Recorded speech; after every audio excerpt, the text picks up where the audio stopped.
सत्पुरुष होना महत्वपूर्ण है, लेकिन सत्पुरुष होने से पहले भी सहज होना आवश्यक है, क्योंकि तेज से पहले व्यक्ति की शीतलता ही लोगों को आकर्षित करती है। सुप्रभात, मैं हूं प्रतिबिंब शर्मा, आपके साथ। सबसे पहले नजर मुख्य गतिविधियों पर।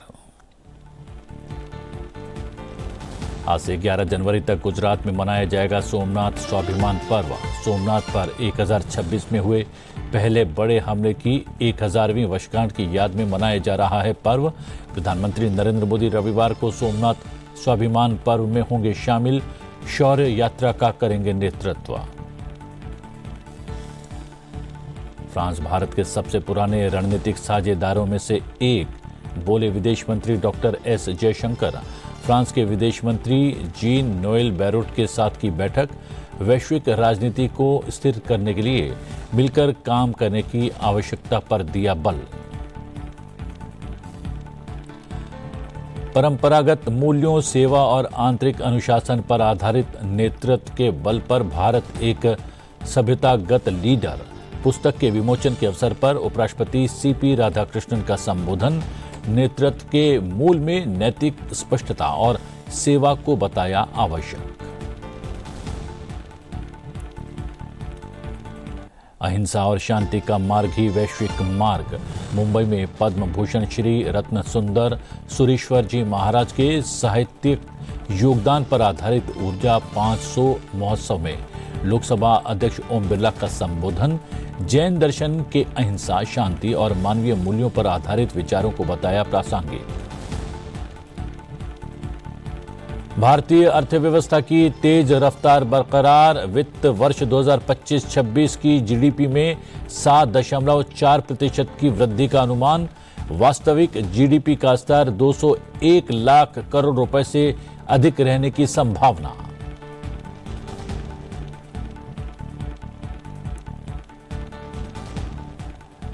गुजरात के प्रभास पाटन में सोमनाथ स्वाभिमान पर्व का आयोजन किया जा रहा है।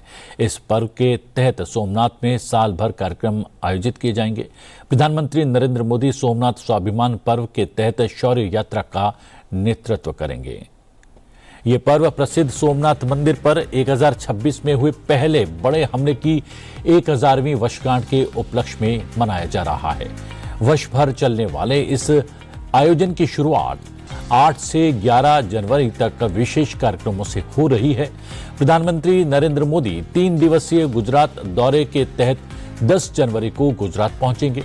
इस दौरान वो ऐतिहासिक सोमनाथ मंदिर में पूजा अर्चना करेंगे और गांधीनगर में जर्मनी चांसलर फ्रेडरिक मर्ज के साथ द्विपक्षीय सहयोग पर चर्चा करेंगे। प्रधानमंत्री मंदिर के पास स्थित सरदार वल्लभ भाई पटेल की प्रतिमा पर माल्यार्पण भी करेंगे। प्रधानमंत्री दोपहर में सोमनाथ स्वाभिमान पर्व के तहत शौर्य यात्रा का नेतृत्व करेंगे। ये एक किलोमीटर लंबी यात्रा होगी, जिसमें 108 घोड़े शामिल होंगे। सोमनाथ पहुंचने के बाद प्रधानमंत्री मंदिर परिसर में ड्रोन शो में शामिल होंगे और श्री सोमनाथ ट्रस्ट के अध्यक्ष के रूप में उसकी बैठक की अध्यक्षता करेंगे। इस कार्यक्रम के बाद वो राजकोट जाएंगे और कच्छ और सौराष्ट्र क्षेत्रों के लिए वाइब्रेंट गुजरात रीजनल कॉन्फ्रेंस का उद्घाटन करेंगे। 11 जनवरी को ही प्रधानमंत्री नरेंद्र मोदी साबरमती आश्रम का दौरा भी करेंगे।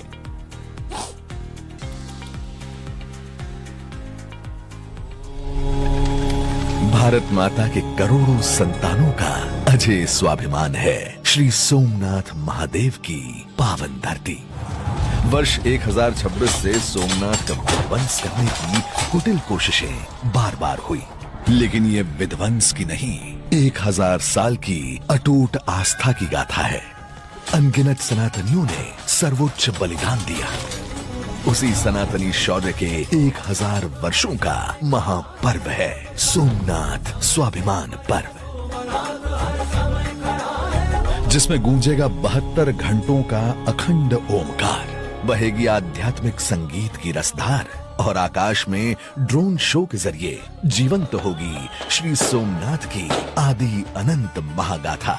प्रधानमंत्री श्री नरेंद्र मोदी की उपस्थिति में सोमनाथ की सांस्कृतिक गौरव यात्रा के साक्षी बने सोमनाथ स्वाभिमान पर्व।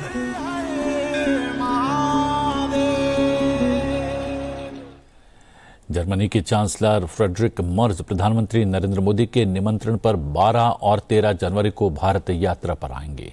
ये उनकी भारत की पहली आधिकारिक यात्रा होगी। इस यात्रा के दौरान वो अहमदाबाद और बेंगलुरु जाएंगे। प्रधानमंत्री 12 जनवरी को अहमदाबाद में चांसलर मर्ज का स्वागत करेंगे। दोनों नेता भारत जर्मनी रणनीतिक साझेदारी के विभिन्न पहलुओं में हुई प्रगति की समीक्षा करेंगे, जिसने पिछले साल 25 वर्ष पूरे किए हैं। व्यापार और निवेश, प्रौद्योगिकी, शिक्षा, कौशल विकास, रक्षा और सुरक्षा, विज्ञान, नवाचार और अनुसंधान, हरित और सतत विकास तथा लोगों के बीच आपसी संबंधों जैसे महत्वपूर्ण क्षेत्रों में सहयोग को आगे बढ़ाने पर चर्चा होगी। प्रधानमंत्री नरेंद्र मोदी और चांसलर मर्ज व्यापार और उद्योग जगत के प्रमुखों से भी बातचीत करेंगे और क्षेत्रीय और वैश्विक महत्व के मुद्दों पर विचारों का आदान प्रदान करेंगे। इस यात्रा से उच्चतम राजनीतिक स्तर पर नियमित बातचीत से और मजबूती मिलेगी। ये दोनों देशों के लोगों और व्यापक वैश्विक समुदाय के लाभ के लिए एक दूरदर्शी साझेदारी के निर्माण हेतु भारत और जर्मनी के साझा दृष्टिकोण की पुष्टि करने का अवसर प्रदान करेगा।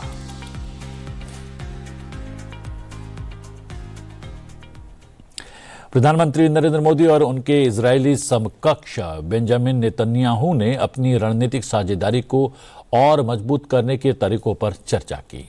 प्रधानमंत्री ने एक्स पर एक पोस्ट में कहा कि उन्होंने आतंकवाद से और अधिक दृढ़ता के साथ लड़ने के अपने साझा संकल्प की पुष्टि की। उन्होंने कहा कि मित्र प्रधानमंत्री बेंजामिन नेतन्याहू से बात करके उन्हें और इजराइल के लोगों को नववर्ष की शुभकामनाएं देकर मुझे खुशी हुई। प्रधानमंत्री ने यह भी कहा कि हमने आने वाले साल में भारत इजराइल रणनीतिक साझेदारी को और मजबूत करने के तरीकों पर चर्चा की। हम क्षेत्रीय स्थिति पर भी विचारों का आदान प्रदान हम लोगों ने किया और आतंकवाद से ज्यादा मजबूती से लड़ने के अपने साझा संकल्प को दोहराया।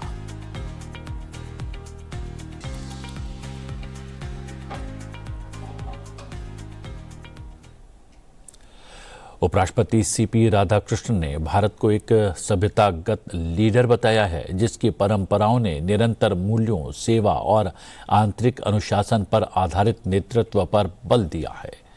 उपराष्ट्रपति ने कल दिल्ली स्थित उपराष्ट्रपति आवास में इंडोल सेन गुप्ता की पुस्तक sing, dance and leadership lessons from the life of Srila Prabhupada का विमोचन किया।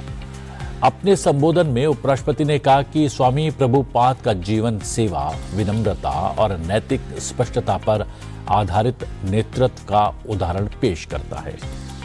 उपराष्ट्रपति ने कहा कि तेजी से बदलते संसार में स्वामी प्रभुपाद के विचार और शिक्षाएं पहले से कहीं अधिक प्रासंगिक है। उपराष्ट्रपति ने यह भी कहा कि स्वामी प्रभुपाद ने ऐसी संस्थाओं की स्थापना की जो आने वाली पीढ़ियों तक मानवता की सेवा करती रहेंगी।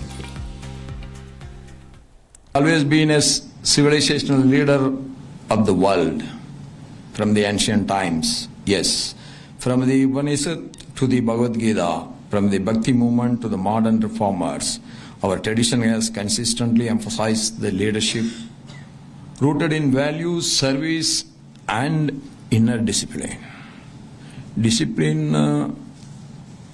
Outer discipline is required for the betterment of the society. But if you want the society to be more responsible, then it requires the inner discipline, which is a must. And Srila A.C. Bhakti Vedanta Swami Prabhupada stands firmly in this lineage. That is his greatness. And we all are thinking that we are old, now what we can do. And yes, our life is almost over, okay, no problem, like that. But Prabhupada has established nothing is late, only you have to do an effort. उपराष्ट्रपति ने इस बात पर जोर दिया कि नेतृत्व की शुरुआत स्पष्ट विचारों और उन्नत आंतरिक दृष्टि से होती है, जिसे बाद में सामूहिक कार्रवाई में रूपांतरित किया जाना चाहिए। Those of us engaged in public life, the lessons are particularly relevant, especially for whether you like it or you don't like it. The political leadership always determines the society's direction, in which way they should follow, which way they should go. So it is more relevant for the leadership in the public leadership and the leaders of the public life. Democratic institutions thrive not merely on rules and procedures, but on trust, restraint, and the spirit of service. That is more important for the people in public life. Leadership, especially in a diverse democracy like ours, must be anchored in empathy, dialogue, and integrity values. Lok Sabha अध्यक्ष ओम बिरला कल महाराष्ट्र के दौरे पर थे, जहां वो जैन आचार्य पद्म भूषण श्री रत्न सुंदर सुरीश्वर जी महाराज के साहित्यिक योगदान पर आधारित ऊर्जा 500 महोत्सव के उद्घाटन कार्यक्रम में सम्मिलित हुए। इस अवसर पर लोकसभा अध्यक्ष ने कहा कि आज जब विश्व में शांति की आवश्यकता है, जैन दर्शन के अहिंसा, शांति और मानवीय मूल्यों पर आधारित विचार बहुत प्रासंगिक हो जाते हैं। अहिंसा और शांति का मार्ग ही वैश्विक मार्ग है। व्यक्ति को हमेशा सही दिशा की ओर ले जाती है और इसीलिए भगवान महावीर के विचार आज भी यथार्थ के विचार हैं। आज भी अगर विश्व में शांति की आवश्यकता है तो विश्व की शांति के विचार भगवान महावीर के विचार थे और उस समय उनकी दृष्टि कितनी व्यापक थी कि आने वाले समय के अंदर विश्व के अंदर जो जो घटनाएं घटेगी, विश्व के अंदर जो अशांति टकरार की घटना घटेगी, उसके लिए अहिंसा और विश्व शांति का मार्ग ही वैश्विक मार्ग होगा। और आज यही वैश्विक मार्ग है जो भारत की आध्यात्मिक संस्कृति से भगवान महावीर ने दिया है। लोकसभा अध्यक्ष ने कहा कि आज के समय में जब लोग दैनिक दायित्वों और जिम्मेदारियों में व्यस्त रहते हैं, ऐसे में 500 पुस्तकों का लेखन पूर्ण करना आचार्य श्री की अद्भुत साधना, अनुशासन और साहित्य के प्रति समर्पण का सशक्त प्रमाण है। ये साहित्य समाज को आत्मचिंतन, संयम और सद्भाव की दिशा देता है। सकारात्मक सोच के साथ एक सकारात्मक चिंतन हो, आंतरिक शांति हो, संयम हो, नैतिकता हो और नैतिक समाज भी हो। और इसीलिए उनकी अलग अलग ग्रंथ निश्चित रूप से हम सबको ज्ञान देते रहेगी और उनकी संवाद की भाषा, शब्द, जो आध्यात्मिक विचार है, वह हम सबको नए दृष्टिकोण के साथ जीवन जीने की राह बताएंगे। विदेश मंत्री डॉक्टर एस जयशंकर ने कहा है कि फ्रांस भारत के सबसे पुराने रणनीतिक साझेदारों में से एक है और बहुध्रुवीयता के लिए प्रतिबद्ध दो देशों के तौर पर इस समय वैश्विक राजनीति को स्थिर करने के लिए मिलकर काम करना बेहद महत्वपूर्ण है। पेरिस में फ्रांस के विदेश मंत्री जीन नोएल बैरोट के साथ बैठक के दौरान अपने शुरुआती भाषण में डॉक्टर एस जयशंकर ने कहा कि लगातार बातचीत रिश्तों को मजबूत बनाने का एक महत्वपूर्ण हिस्सा है। उन्होंने ये भी कहा कि यह बैठक काफी वैश्विक अनिश्चितता के वातावरण में हो रही है और ये स्वाभाविक है कि रणनीतिक साझेदार बहुत करीब से सलाह मशवरा करें। France is amongst our oldest strategic partner, the first in Europe, and I believe, Minister, that our continuous conversation is an important part of nurturing that relationship. Now, our particular meeting takes place in a the larger context of considerable global uncertainty. And in such a situation, it is natural that strategic partners consult very closely. We must and we are making full use of the various mechanisms we have in different domains. We've just had a very productive exchange of views on global and regional issues. Apart from our bilateral ties, we are both very active in the international arena. This year we chair the BRICS, you chair the G7. We are both members of the G20. We are also otherwise active in a number of other international organizations. So as two nations committed to multipolarity, I believe that our working together is important for ourselves, also for stabilizing the global politics at this stage. And let me conclude that by adding that we are expecting President Macron in India very soon. So part of what we would be devoting ourselves is to prepare for that. आर्थिक जगत से भारत के लिए अच्छा समाचार। भारत की अर्थव्यवस्था तेज गति से आगे बढ़ती हुई नजर आ रही है। वास्तविक सकल घरेलू उत्पाद की बात करें तो जीडीपी में वित्त वर्ष 2025-26 में 7.4% की वृद्धि का अनुमान है। पिछले वित्त वर्ष में ये वृद्धि दर 6.5% रही थी।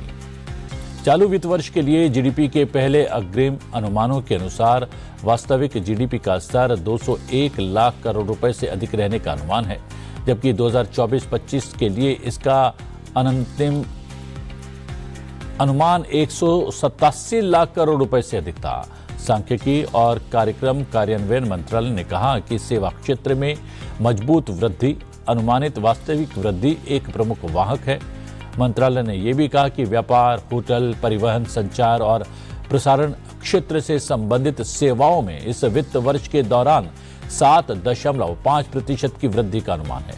दूसरे दर्जे के क्षेत्र में विनिर्माण और निर्माण में 7% की वृद्धि दर का अनुमान है।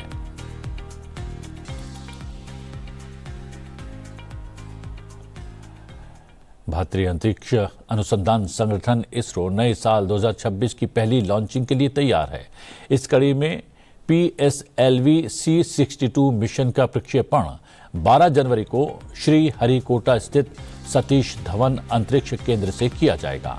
PSLV C62 मिशन 12 जनवरी को सुबह 10:17 पर आंध्र प्रदेश के श्रीहरिकोटा स्थित सतीश धवन स्पेस सेंटर से उड़ान भरेगा।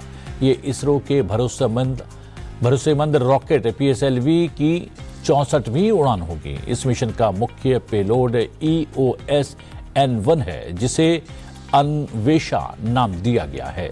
ये सैटेलाइट DRDO ने बनाया है। ये एक हाइपर स्पेक्ट्रल इमेजिंग सैटेलाइट है जो पृथ्वी की सतह को सैकड़ों अलग अलग वेवलेंथ में देख पाएगी।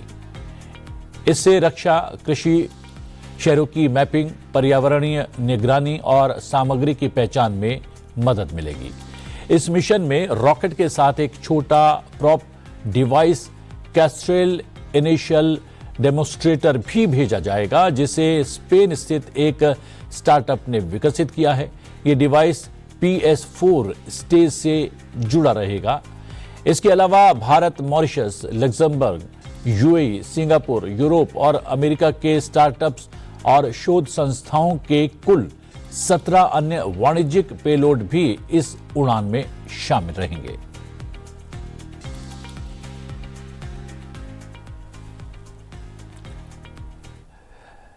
राष्ट्रीय कपड़ा मंत्रियों का सम्मेलन 2026 आज से असम के गुवाहाटी में शुरू हो रहा है। 2 दिन के सम्मेलन का उद्देश्य वस्त्र क्षेत्र में नीति, निवेश, स्थिरता, निर्यात, अवसंरचना, विकास और तकनीकी उन्नति पर विचार विमर्श के लिए एक मंच प्रदान करना है।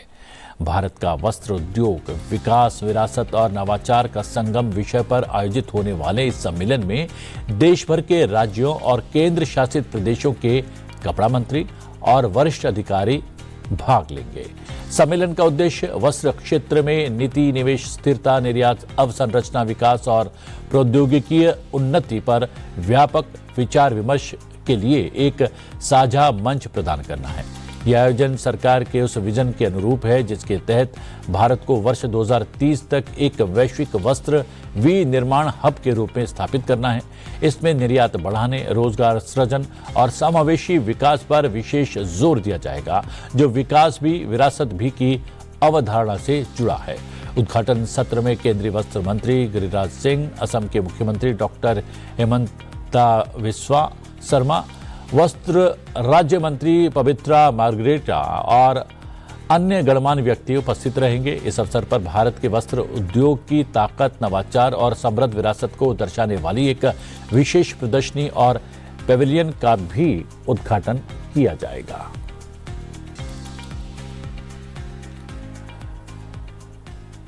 दिल्ली, एनसीआर समेत पूरा उत्तर भारत इन दिनों ठंड की चपेट में है।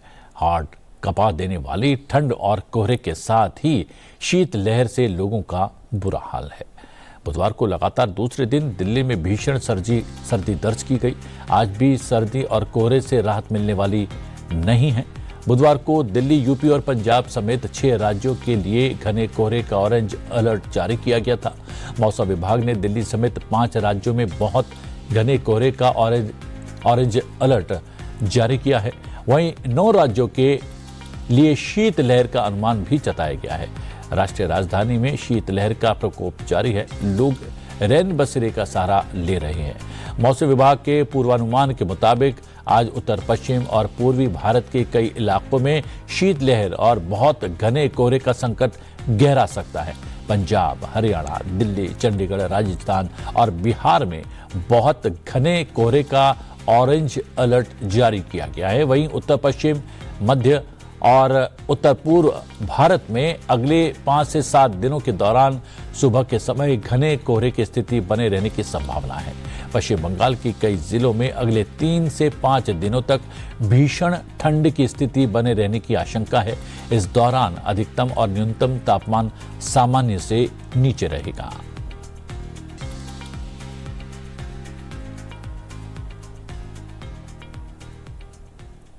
पंद्रह जनवरी को जयपुर में सेना दिवस परेड का भव्य आयोजन किया जाएगा। इस अवसर से पहले शहर में चल रही रिहर्सल में भारतीय सेना के शौर्य, अनुशासन और सैन्य शक्ति की प्रभावशाली झलक देखने को मिली। ये परेड भारतीय सेना की हिम्मत, समर्पण और राष्ट्रभक्ति का गौरवपूर्ण प्रदर्शन होगा। चलते चलते आपको छोड़े जाते हैं इसकी कुछ विशेष झलकियों के साथ। मुझे दीजिए आज्ञा, बने रही संसद टीवी के साथ। नमस्कार।